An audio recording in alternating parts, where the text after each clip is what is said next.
Huyu mchizi anaitwa Kenny, ana mke wake ambaye anaitwa Juni. Sasa leo mchizi kaja na jazba kinoma, anamlalamikia mno mke wake. Anamwambia kwamba hivi unaona kiasi cha pesa ulichotumia? Umetumia kiasi kingi cha pesa namna hii, eti kwa ajili ya chakula, eti kwa ajili ya usafi na kwa ajili ya mavazi yako wewe mwenyewe. Hivi kwa staili hii tutajenga kweli sisi?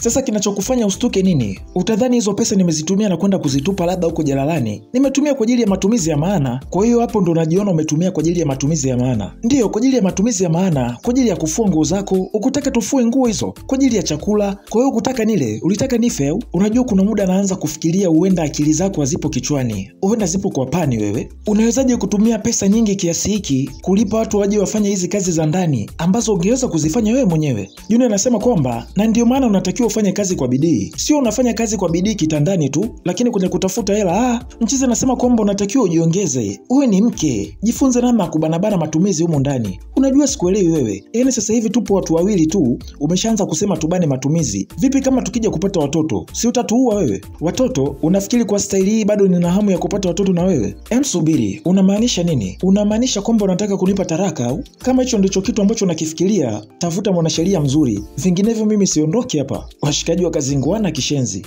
Movie inaitwa Wolf Keeping na mimi ni Clever OG na hii hapa ni High 14 Recap. Unachotakiwa kufanya ni kusubscribe ili uwe kwanza kupata kazi zetu pale zinapotoka. Sasa tukarudishwa zamani kidogo. Kipindi Kenny bado hajaoa. Kipindi hicho alikuwa na girlfriend wake anayeitwa Grace. Huyu dada alikuwa anajituma kishenzi. Anafanya usafi ndani, anamfulia mchizi, anampikia vizuri. Yaani alikuwa kama mke. Ingawa wakati huo alikuwa bado hajaolewa. Na sio hivyo tu, mchizi alikuwa akifika chumbani panang'aa kichizi. Yule mdada shapa safisha, ametandika kitanda. Yaani kiufupi alikuwa vizuri sana. Muda wa chakula mchizi akawa anasema kwamba chakula ni kitamu sana. Anasema kwamba umejifunza haya yote wapi? Hapana, ninajaribu tu jamani. Unajua nini? Mwanaume atakayekuoa atabahatika sana. Huyu ni mwanamke wa kipekee mno. Sasa hii kauli ikamuumiza mno Grace. Anajiuliza kwamba huyu anasema eti mwanaume atakayenioa atabahatika. Kwa hiyo yeye ni nani sasa? Ina maana hana malengo na mimi au? Mchizi ndo akaja kusanukia kwamba amechoma kazi. Akaanza kujitetea sasa. Unajua sikumaanisha hivyo. Nilichomaanisha ni kwamba wewe ni ndoto wa kila mwanaume. Sikumaanisha hivyo kama ambavyo wewe utakuwa umefikiria. Nimeshakuelewa vizuri sana. Hapana, naomba unielewe basi. Sijamaanisha vibaya. Kwa hiyo ulikuwa unamaanisha nini? Unamaanisha nini kusema eti mwanaume yoyote ambaye atakayenioa atakuwa amebahatika?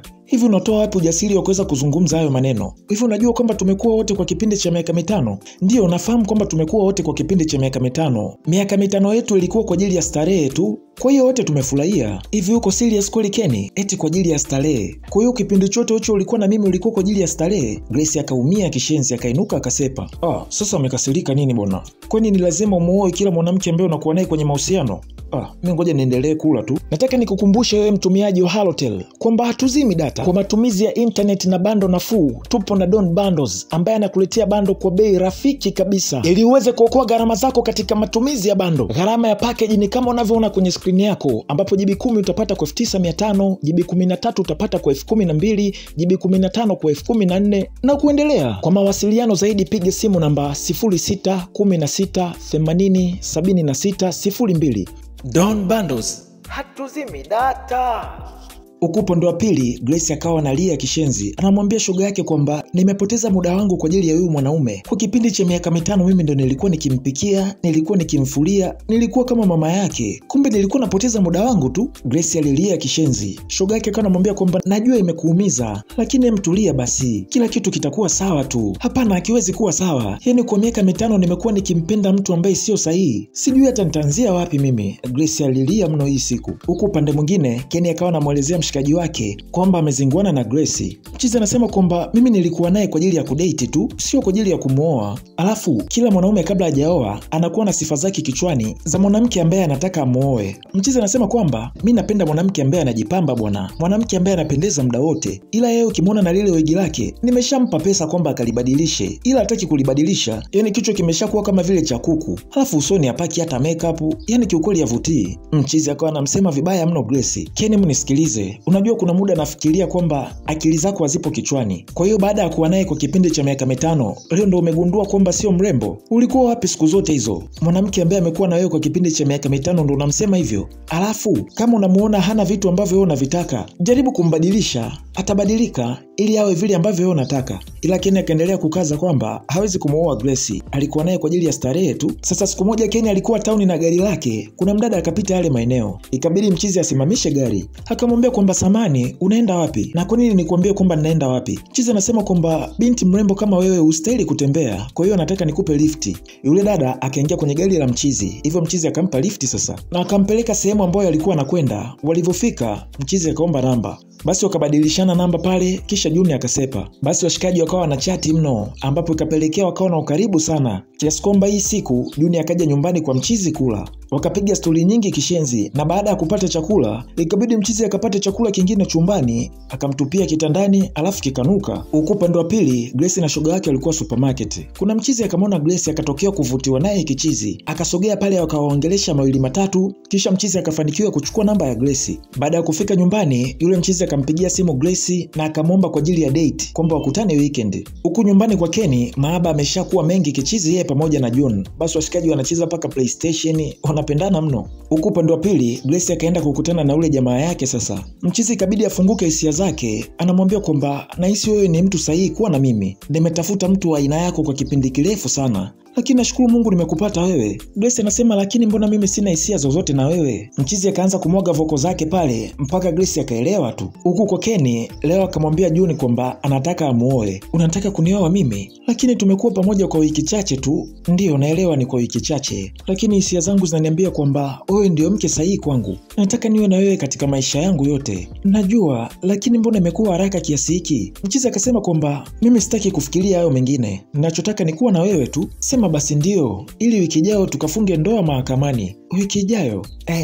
Ndio. Basi Juni akakubali. Washikaji ni makumbato tu pale, wanafurahia kichizi. Basi kweli bana, washikaji wakafanikiwa kufunga ndoa, walifurahia mno. Sasa issue ni kwamba tangu Juni aolewe hajawahi kupika kabisa. Yeye waga ananunua vyakula vya kwenye makopo vile vya supermarket. Huko upande wa pili Grace alikuwa amelala. Shoga yake akamfuata akamwambia kwamba vipi kuhusu huyo mwanaume wako mpya uliyempata? Grace anasema kwamba mimi sijui. Hujui nini? Kwani hajakwambia atakuoa lini? Mimi sijui na sitaki kumuuliza. Grace anasema kwamba awamu hii sitaki kujilazimisha kwa mwanaume. Kama akiona anafaa kunioa atanioa, lakini mimi sogezi kwake. Huku nyumbani kwa Ken na Juni leo anazinguana kichizi. Mchizi anamlalamikia kwa sababu Juni hataki kumpikia. Juni anasema kwamba kama unasikia njaa uende ukale hotelini. Hivi wewe una akili kweli? Yaani nimetoka kazini nimechoka, nategemea nitakuta chakula, alafu nafika hapo na niambia upuuzi. Wakazinguana kinoma. Huku pande mwingine leo mchizi alikuwa amemind kinoma. Aligundua kwamba mke wake anatumia vidonge vya kuzuia kupata ujauzito. Akamuuliza kwamba hiki ni nini? Hiyo ni kwa ajili ya kuzuia ujauzito.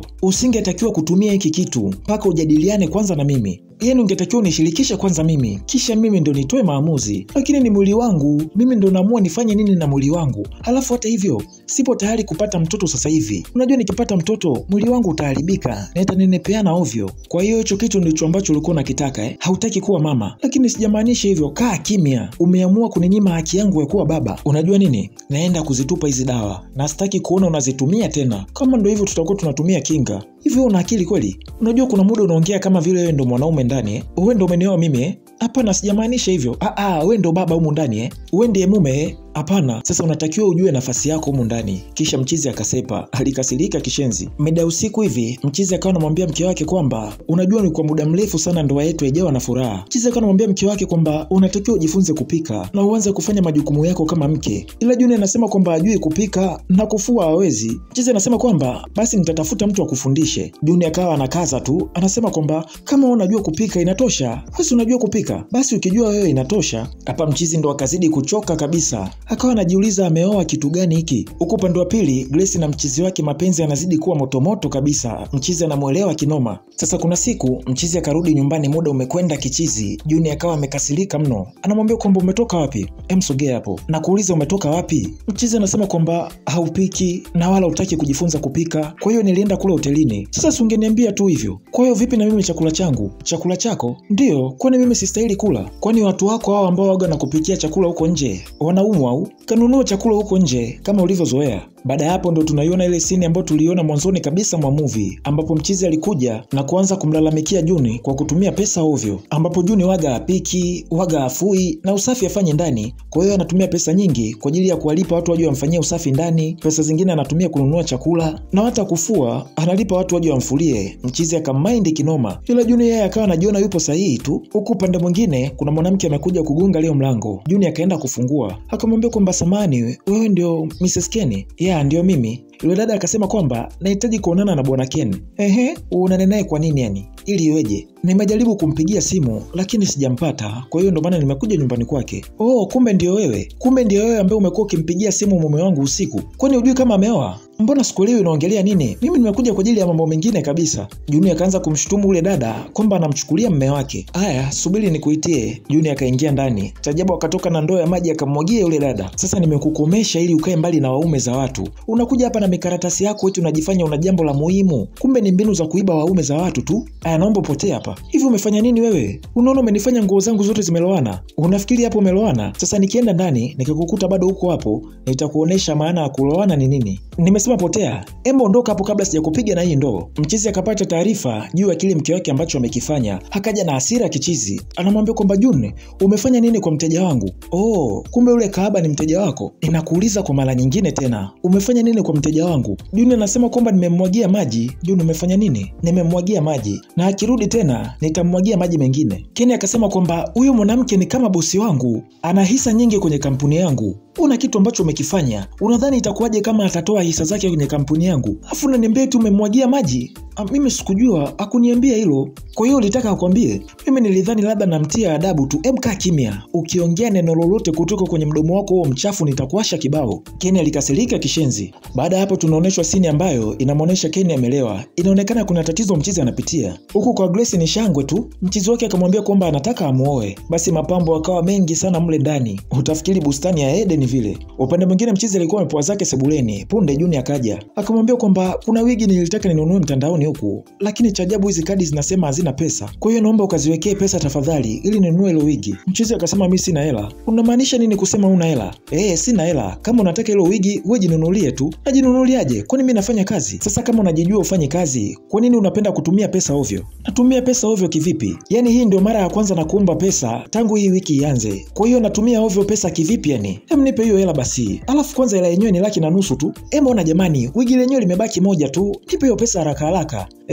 Ina haraka Yaani pesa yangu ambayo nimeipata kwa damu na jasho, alafu unakuja hapo na niambia eti unaitaka haraka haraka tu Unajua una aibu wewe. Yaani una aibu hata kidogo. Mke wako ni mke huyo, sio mchepuko. Anakuomba pesa kwa ajili ya wigi, unamwambia eti una. Alafu wakiita wanaume na wewe utasimama ujiite na wewe ni mwanaume. Na wewe wakiita wake, utasimama na wewe unyanyuke useme wewe ni mwanamke wa mtu. Mimi ni mke wako, unatakiwa nigaramikie. Yaani unatakiwa ujue kama mimi ni jukumu lako. Mchizi akasema kwamba hawezi kutoa pesa yoyote ile. Huko kwa Grace na mshikaji wake ni furaha tu. Na sasa hivi mshikaji ameshamuoa, kwa hiyo ni mke na mume. Upande wa pili ni nyumbani kwa Juni na Kenny, ambapo kuna mzee alikuwa anagonga. Juni akatoka, akamwambia kwamba wewe ni nani? Mimi ni baba mwenye nyumba wenu. Mzee anasema kwamba ni mwezi wa pili huwa mjalipia kodi na najaribu kumpigia mume wako lakini simpati.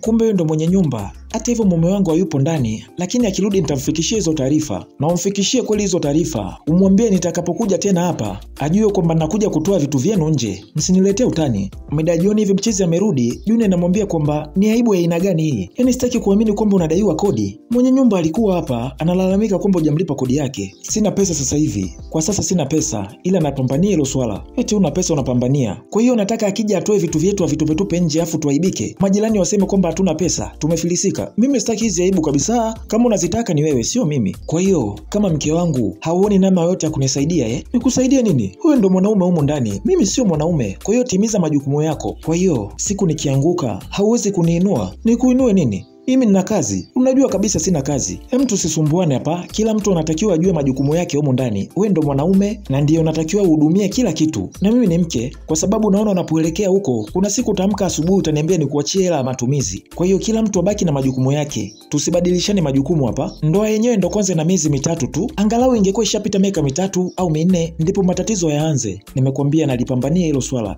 Ulipambanie. Sitaki aibu mimi. Sasa maisha yakazidi kuwa magumu hapa kwa Kenny na Juni, ambapo hii siku hapo Juni akabeba kila kitu chake na akamwambia mchizi kwamba anaondoka. Mchizi akasema unaondoka? Naondoka, na hakikisha unitafuti, usije ukanifuata tena. Safari njema mama ondoka nakwambia ndo unaondoka hivyo, usije ukanitafuta. Wewe nenda kama unaenda bwana, si unataka kwenda, ondoka, mlango uko wazi. Basi ndoa ya Ken na Juni ndo ikawa imekufa hivyo. Huku Ken akamtafuta Grace, akawa anamuomba msamaha kwa kila kitu ambacho alimfanyia huko nyuma. Ila Grace anasema kwa sasa ameshaolewa. Hii kitu ilimpiga sana mshikaji. Anasema kwamba kwa nini umeolewa sasa? Grace akamwambia kwamba wewe si ulisema unitaki au? Huku nyumbani baba mwenye nyumba naye akawa anamsumbua Ken. Mshikaji yani matatizo akawa mengi. Kule kazini napo yule mwekezaji alitoa hisa zake kwenye kampuni yake. Kwa hiyo mchizi ni kama akafilisika hivi. Basi Grace na mshikaji wake wakaishi kwa amani na upendo. Na hapo ndo unakuwa mwisho wa movie inayoitwa Worth Keeping. Niandikie maoni yako, umeonaje movie? Hii hapa ni High 14 Recap na mimi ni Clever OG. Unachotakiwa kufanya ni kusubscribe ili kwanza kupata kazi zetu pale zinapotoka. Till next time.